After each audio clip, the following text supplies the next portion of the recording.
Clear your desk by the end of the day, Holly. HR will prepare the termination paperwork. The words on my computer screen blurred as I reread them. After 5 years of dedicated service at Summit Edge Logistics, all I got was a cold, impersonal email. 3 days. I had taken just 3 days to bury my father.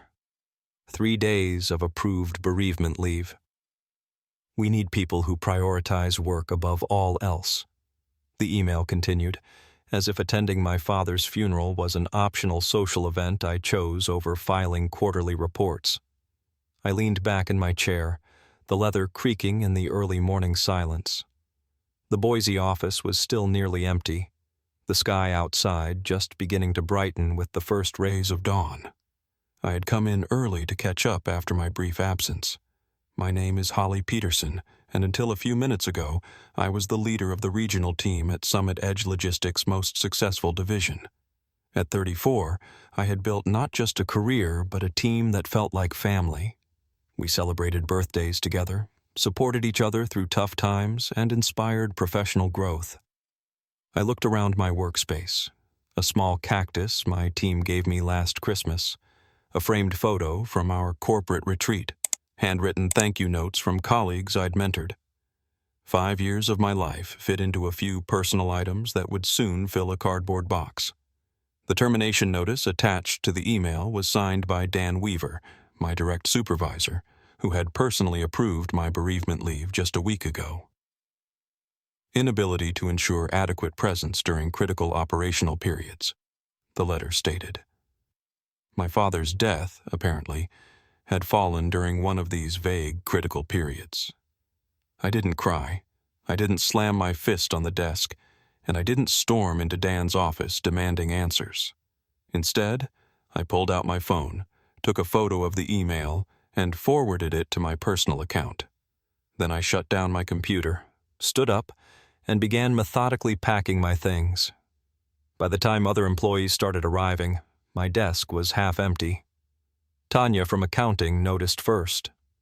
"Holly, what's going on?" she asked, her eyes widening at the sight of the box. "I've been fired," I replied calmly.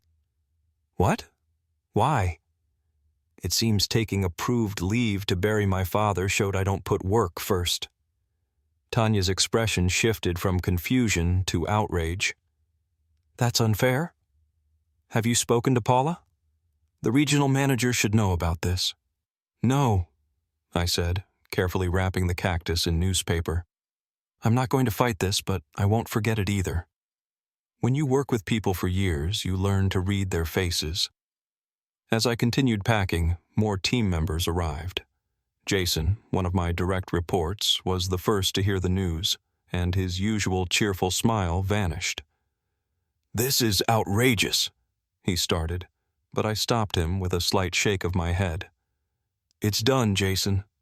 Dan made his choice. "But we just finalized the Newbrook merger last month. Profits are up 18% this quarter because of your plan." I gave a sad smile. Apparently that wasn't enough. By 9:30 a.m., all 7 key members of my team had gathered around my desk in silent support. Ethan, our logistics specialist who rarely showed emotion, looked like he wanted to punch a wall. Veronica, the client relations manager, was openly crying. Behind them stood Michael, Louisa, Diane, Gabriella, and Kayla, their expressions ranging from disbelief to anger. "You can't leave," Veronica insisted. "The Wilson contract renewal is next week. The Hernandez negotiations are ongoing. None of us know the system like you do." I finished taping the box shut. Dan should have thought of that before firing me for attending my father's funeral. The weight of my words hung in the air. My father had passed just a week ago. The dirt on his grave hadn't even settled. And now this betrayal from a company I'd poured my heart into. "Everyone, back to your desks," a sharp voice barked from behind. Dan Weaver stood with his arms crossed, a disapproving scowl on his gaunt face. "We have deadlines." No one moved. "Now," he added, raising his voice slightly, After a long pause, the team dispersed, each giving me a meaningful look as they returned to their desks. Dan approached me, lowering his voice. "This could have been handled more discreetly if you'd waited until the end of the day to pack." I met his gaze. "What discretion did you show by firing me via email after approving my bereavement leave?" His jaw tightened. "Business needs change quickly. Summit Edge needs people who understand that priorities can shift. Your father's death was a tragedy, but—" "Don't." I cut him off, my voice quietly threatening. "Don't finish that sentence, Dan." For a moment, uncertainty flickered in his eyes. Then he straightened, adjusting his tie. "HR is expecting you." "Please don't make this difficult." I picked up my box. "Don't worry. There won't be a scene. But remember this moment, Dan. It might matter later." The HR office was sterile. White walls, minimal decor, and a sympathetic but rehearsed expression on Barbara Kent's face. She'd been with the company for only 6 months, and I could tell she was uncomfortable. "I'm so sorry, Holly," she said, handing me the termination paperwork. "And I'm truly sorry about your father." "Thank you," I replied, skimming the documents. Standard severance, 2 weeks' pay, a non-disclosure clause, a reminder of the non-compete agreement barring me from working at competing firms for 6 months. "Is there anything I should know about the reasons?" Barbara asked cautiously. "This feels sudden." I considered how much to share and chose the truth. I pulled out my phone and showed her the email. 3 days of approved bereavement leave, and I was fired for not putting work first. Barbara's professional mask slipped, her eyes widening. "This is the termination notice? Just an email?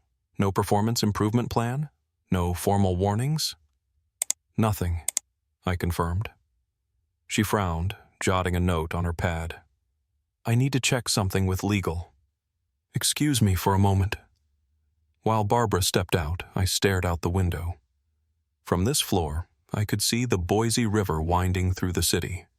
My father loved fishing in that river, teaching me patience as we stood in waders, the current washing around our knees. "The river flows, Holly girl," he'd say, "but the rocks stand firm. Be like the rocks." Barbara returned after 20 minutes, her face carefully neutral, but her strained smile gave her away. Nothing would change. "Unfortunately, Idaho is an at-will employment state," she began. "The company is within its rights." "I understand," I interrupted, signing the papers without argument. "Summit Edge can do what it wants, and so can I." She hesitated, then said quietly, "Off the record, this isn't fair. If you wanted to sue—" "I don't," I said firmly. "But thank you." Walking through the main office to the exit, I felt my colleagues' eyes on me. My team watched silently, their faces grim. I gave them a small smile, my final gesture as their leader. Outside, the September air was unexpectedly warm. I placed the box in my car trunk and sat in the driver's seat, giving myself a moment to process. My phone buzzed. One message, then another, then more. "Jason, this isn't fair." "What can we do?" "Veronica, are you okay? Can we meet later?" "Ethan, Dan's a spineless coward. The team's furious." Messages kept coming. Outrage, support, loyalty. These people weren't just colleagues. They were my professional family. I started the car, a plan already forming in my mind. I wouldn't fight Summit Edge directly. I wouldn't sue, though I likely had grounds. No, I'd act strategically, patiently, as my father taught me. Rocks stand firm while the river rages past. My phone rang. It was Hank Fleming, CEO of Vortex Transport Systems, Summit Edge's main competitor. We'd met at an industry conference last year and stayed in touch. He'd been trying to poach me for months.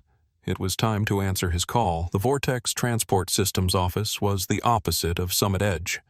Open layout, Collaborative spaces, large windows with a view of Boise's skyline. Hank Fleming, a sturdy man with a silver beard and a sharp gaze, greeted me with a firm handshake. "I've been waiting for your call," he said, leading me to a conference room. Though I'll admit, I didn't expect it under these circumstances. News travels fast in our industry. Hank already knew about my termination, but not the details. I told him everything, showing him Dan's email. "This isn't just poor management," Hank frowned. "It's inhumane. Bereavement leave exists for a reason." "Summit Edge has always valued profit over people," I replied. "I just didn't expect to become their target." Hank leaned closer. "I'll be direct, Holly. I want you on my team. Vortex is expanding operations in the Northwest, and we need someone with your expertise. The division director position is yours if you want it." My heart skipped a beat. Division director? A significant step up from my role at Summit Edge. More responsibility, authority, and a higher salary. "What about the non-compete agreement?" I asked. Hank smiled. "Our lawyers reviewed it. It's too vague and likely unenforceable. Plus, we'll cover any legal costs if Summit Edge tries to enforce it." "I need time to think," I said cautiously. "Of course," Hank replied. "Take the weekend. We'll discuss details on Monday." That evening, I met Veronica and Jason at Riverfront Brewing, a small pub far from downtown where we wouldn't run into Summit Edge employees. They arrived together, their faces a mix of anger and concern. "How are you holding up?" Veronica asked, sliding into the booth. "I'm okay," I assured her. "The last few weeks have been tough, but I'll manage." Jason scoffed. "Dan's an idiot. The office is already in chaos. Dan can't find the Henderson proposal files, and your system access hasn't been transferred to anyone yet." "That's Dan's problem," I said, sipping my water. Veronica leaned closer. "It's more than an inconvenience. Everyone's talking, not just our team. People are outraged about how you were treated. I didn't expect that." "You were respected, Holly," Jason said. "Not just by us. After Dan's stunt, everyone's scared. If they did this to you, their best leader, what'll they do to the rest of us?" Veronica nodded. "Paula's asking questions. The regional manager looks worried." "Good," I said simply. As we talked, messages from other team members kept coming, similar stories of disorder, frustration, and anger toward management. Summit Edge was already feeling my absence. "What are you doing next?" Jason asked. I hesitated. "I've been offered a job at Vortex." Their eyes widened. "But the non-compete, it's not always enforceable," Veronica said quickly. She worked with contracts and knew the legal nuances, especially if you were fired without cause. "Vortex's lawyers said the same," I added. "But there's still a risk." Jason's phone buzzed. He glanced at the screen and frowned. "Dan's calling an urgent meeting tomorrow morning, on a Saturday. He's never done that."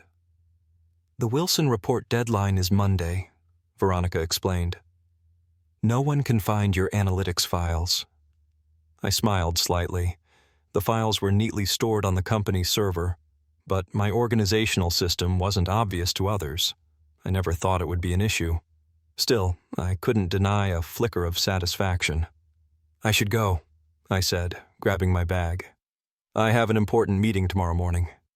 As I stood, Jason caught my eye. "Holly, hypothetically, if you go to Vortex, will they be hiring?" I paused, studying their faces. "Hypothetically, yes. They're growing fast." The look Jason and Veronica exchanged said everything. On Saturday morning, I met with Vincent Torres, an employment lawyer recommended by a friend. His office was small but elegant, with degrees from prestigious universities on the walls. I explained the situation, showing him the email and termination notice. "This is a classic case of wrongful termination," Vincent said, removing his glasses. Firing you for taking approved bereavement leave could be challenged as a breach of contract and good faith. I don't want to sue, I clarified. I need to understand the non-compete agreement. Vincent studied the document. It's overly restrictive, barring you from working for competitors within a 300-mile radius for 6 months. It's practically forcing you out of the industry or making you relocate. Is it enforceable? I asked. In Idaho, it's questionable, especially given how you were fired. Courts rarely uphold such agreements if the employer acted in bad faith. He leaned back. What are your plans, Holly? Vortex Transport Systems offered me a position, better title, higher salary. Vincent nodded. Summit Edge would have to prove you're causing them real harm by working there. After your termination, that's nearly impossible. He made a few notes. Proceed cautiously, but don't let this agreement stop you from working. Over the weekend, my phone buzzed non-stop with messages from former colleagues. Saturday's meeting had been tense. Dan demanded everyone take on extra duties without additional pay to cover my absence. They found the Wilson files, but no one understood my analytics methodology. By Sunday evening, I'd made my decision. On Monday morning, I called Hank Fleming. I'm accepting your offer, I said, but I have a condition. What's that? Hank asked. I want to bring my team. If my former Summit Edge colleagues apply to Vortex, I want them to be considered fairly. Absolutely, Hank agreed. If they're half as talented as you, we'd be lucky to have them. That same day, I signed the contract with Vortex as Division Director of Northwest Operations. The salary was 40% higher than at Summit Edge, with better benefits and a signing bonus. As I left Vortex's office, I checked my phone. 7 new messages, 1 from each key member of my former team. They all wanted to meet for coffee, one-on-one. On Tuesday morning, I sat at a corner table in a small downtown cafe. Jason arrived first, then Veronica.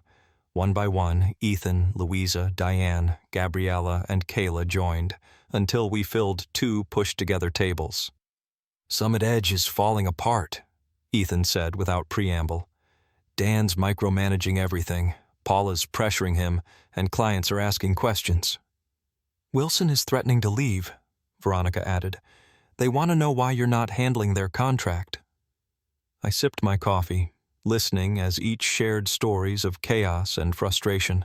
We heard you took the job at Vortex, Jason said. Everyone fell silent, watching me closely. News travels fast, I noted. We want to come with you, Veronica said firmly. The others nodded. I studied their faces. You all have good positions at Summit Edge, stable jobs. Are you sure you want to take the risk? What stability? Louisa asked bitterly. If they fired you for attending your father's funeral, none of us are safe. Vortex is hiring, I said carefully. I can't promise anything, but I can recommend you. You'd each need to apply formally. We already did, Gabriella said, pulling out printed confirmations. All 7 of us, yesterday. I couldn't hide my surprise. You applied without talking to me? We trust you, Holly, Kayla said simply. Where you go, we go. I felt a surge of gratitude and satisfaction. Let me make a few calls. The following Monday at 7:30 a.m., my phone rang. The screen showed Paula McCormack, Summit Edge's regional manager. Holly! Her voice was forcedly calm. We need to talk. Good morning, Paula, I replied neutrally. How can I help? I received 7 resignation letters from your former team. They're all effective immediately. She paused. Can you explain? I took a slow breath. I'm not sure what explanation you're expecting. I no longer work at Summit Edge. They're all joining Vortex, where you just became division director. Her tone sharpened. This doesn't feel like a coincidence. People make career choices for many reasons, Paula. Ask Dan why his best team is leaving en masse. This is because of your termination, isn't it? She sounded resigned now. I looked into the situation. Dan didn't consult me before firing you. I wouldn't have approved it. That's between you and Dan, I replied. But I'm curious, why wasn't the regional manager involved in firing a team leader? Paula sighed. Dan claimed it was an urgent performance issue that couldn't wait for my return from a conference in Seattle. I trusted his judgment. It was a mistake. I stayed silent, letting the pause grow awkward. Listen, Holly, Paula continued. I'm prepared to reinstate your position with a 10% raise and a formal apology. We need your expertise. Wilson might walk away. Thanks for the offer, Paula, but I've taken another job. We'll match their salary and add 15%. If it's not about money, what do you need? Her voice betrayed desperation. 7 key employees leaving at once is a disaster. Their knowledge. You'd need a time machine, I interrupted, to go back to my father's death, when Summit Edge could have shown basic human decency instead of punishing me for grieving. The line went quiet. I have to go, Paula. I start my new job today and don't want to be late. Your non-compete agreement, she began.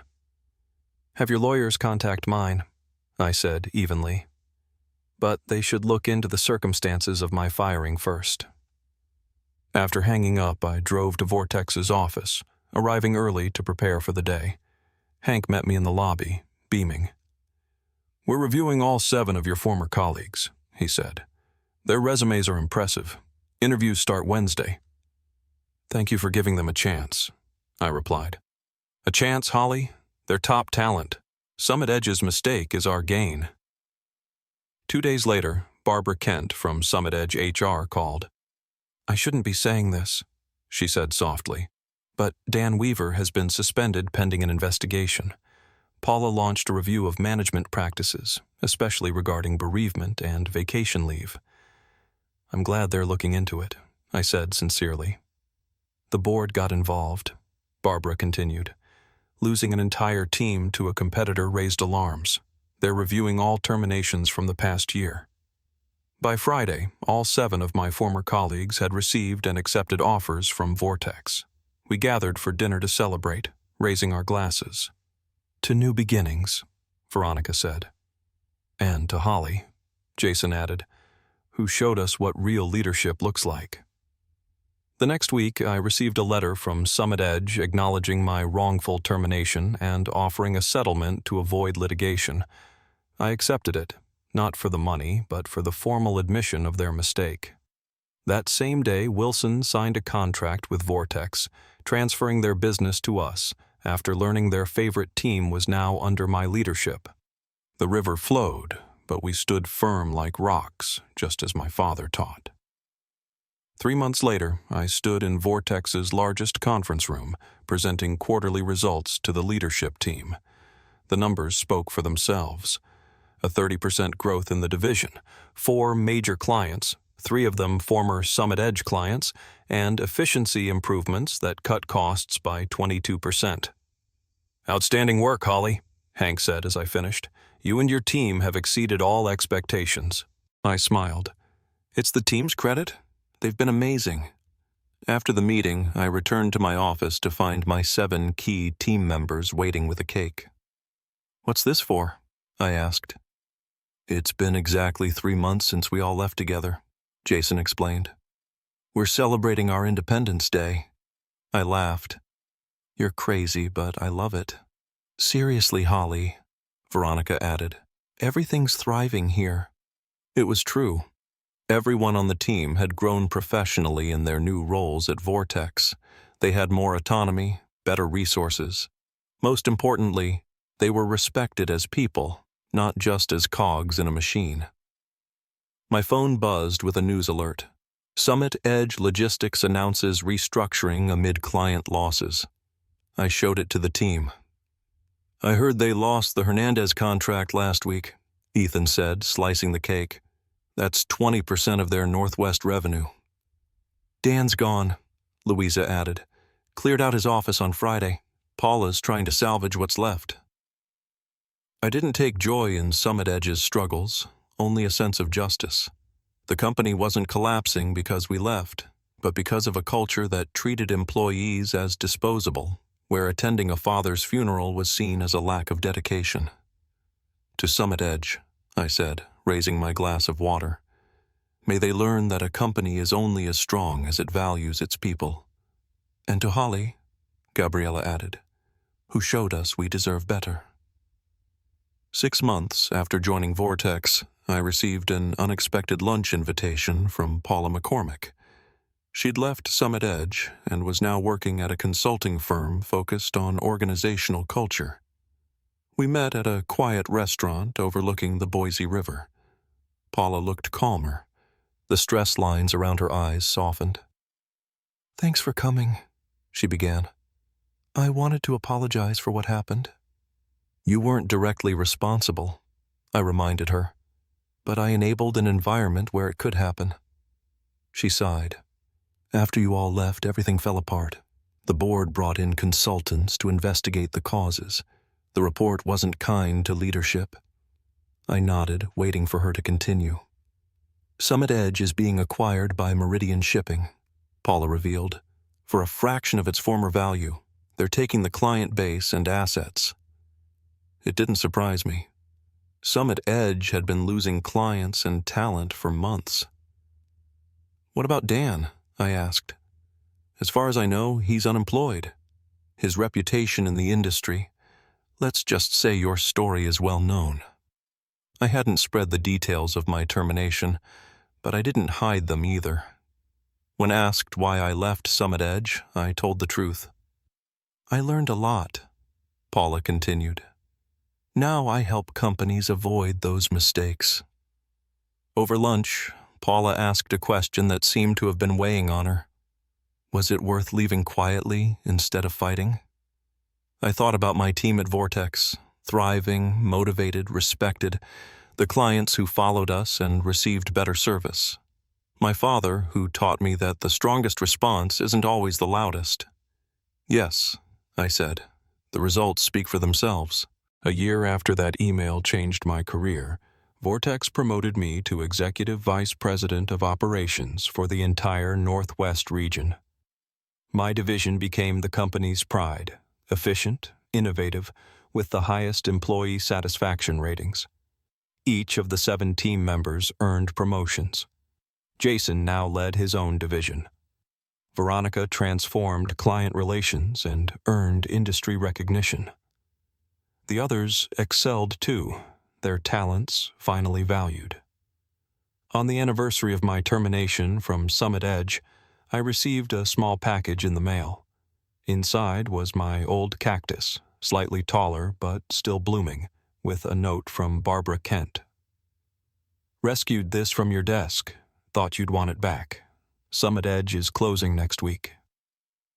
I placed the cactus on my windowsill, where it got plenty of light. Like me, it had survived being discarded and found a place to grow. That night, I drove to the Boise River and stood on the bank where my father and I used to fish. The water flowed around the rocks, as it always had. I thought about how one termination email led to greater success and happiness. Not just for me, but for everyone who followed me. "You were right, Dad," I whispered to the river. Sometimes you just have to stand firm and let the current do its work. Looking back on my journey from fired team leader to vice president, I realized my revenge wasn't in destroying Summit Edge. My revenge was in building better. A workplace where bereavement leave wasn't a weakness, where people were valued beyond their output, where leadership meant inspiring, not controlling. The greatest revenge isn't tearing down what hurt you. It's creating something that makes the old system obsolete. My father would have been proud. Looking ahead, I felt only gratitude for the path that brought me here, even its painful parts. Sometimes the worst moments lead to the best outcomes, if you stand firm like rocks while the river of change flows by. Hey friends, that's today's story. If you enjoyed it, don't forget to give it a royal like and subscribe to the channel. Thanks for listening, and I'll see you in the next story. Bye for now.